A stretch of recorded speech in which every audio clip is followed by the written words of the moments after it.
Editor's note: not a lot has changed since we first ran this story in USA Today in 2015. The pace cars have been perfectly respectable Chevrolet Camaros and Corvette Stingrays. But as this story points out, in some years, the choices have been far more questionable. Indianapolis, throughout nearly a century of races, many beautiful pace cars and two pace trucks have led drivers around the Indianapolis Motor Speedway before the start of the Indy 500. In 2012, a 638-horsepower Chevrolet Corvette ZR1 ushered drivers. Ford's iconic 1964-1/2 Mustang served pace car duties in 1964. The orphan brand DeSoto provided a Fireflight convertible in 1956. All three cars, either powerful, beautiful, or both. So now let's point out the cars listed above include offerings from each of the big three. Yes, this is going to be a subjective list. There's no way it can't be. But I'm not biased toward any manufacturer, just certain cars being where they shouldn't be.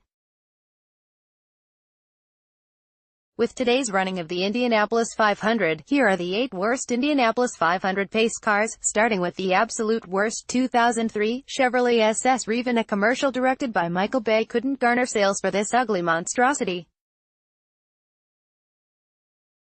It's a convertible pickup truck built on a Chevy Trailblazer X platform. And it's not a car. But it's not the worst non-car to be an Indy 500 pace car. 2001, Oldsmobile Bravada. This is the worst non-car to pace the race. It was the early 2000s. GM was rebadging every car they could with different brands to sell it to various demos.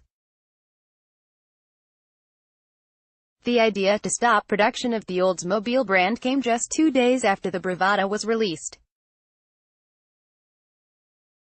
It would be the brand's last new model. A pace car should be a car. 1991, almost the Dodge Stealth. The Dodge Stealth was all set to be the pace car in 1991, but under those Dodge badges lies a Mitsubishi GTO, or 3000 GT as it was known in the US. The UAW and many others didn't like the idea of an import pacing the Indy 500. That said, Chrysler pulled the Stealth and replaced it with the yet-to-be-released Viper RT10. The Stealth 3000 GT was a great car with several technical innovations and 320 horsepower from a twin-turbo V6. Later models would have four-wheel steering and adjustable exhaust. It was a great car. It was a car I loved as a teenager. It's a car I'd still love to own. But I get it.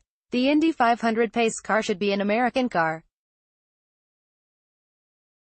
And I actually agree with that. 1984, Pontiac Fiero. Fiero was the first four-cylinder pace car since the 1912 Stutz. And that's fine. Lotus has proven in the past that a four-banger can be good. This engine was not good. And the production version was actually good for 140 less horsepower than the pace car. And they liked to throw rods and catch fire. So, there's that 1986 Chevrolet Corvette. It's a Corvette that churned out as much horsepower as a four-cylinder Chrysler LeBaron pace car did the following year.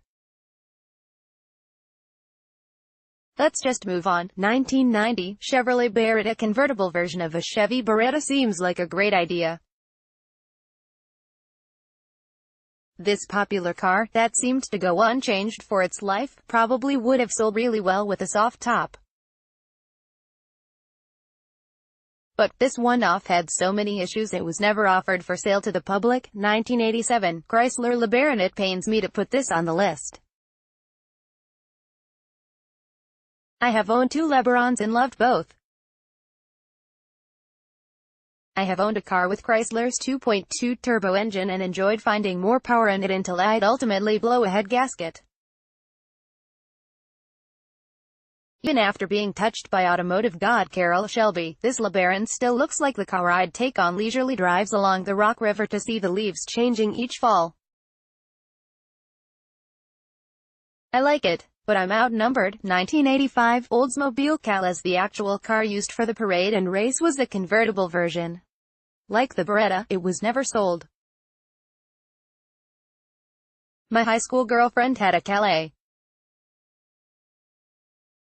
Good memories, but a bad, boring 80s car. Reader share the story, https://usat.ly/1hell-4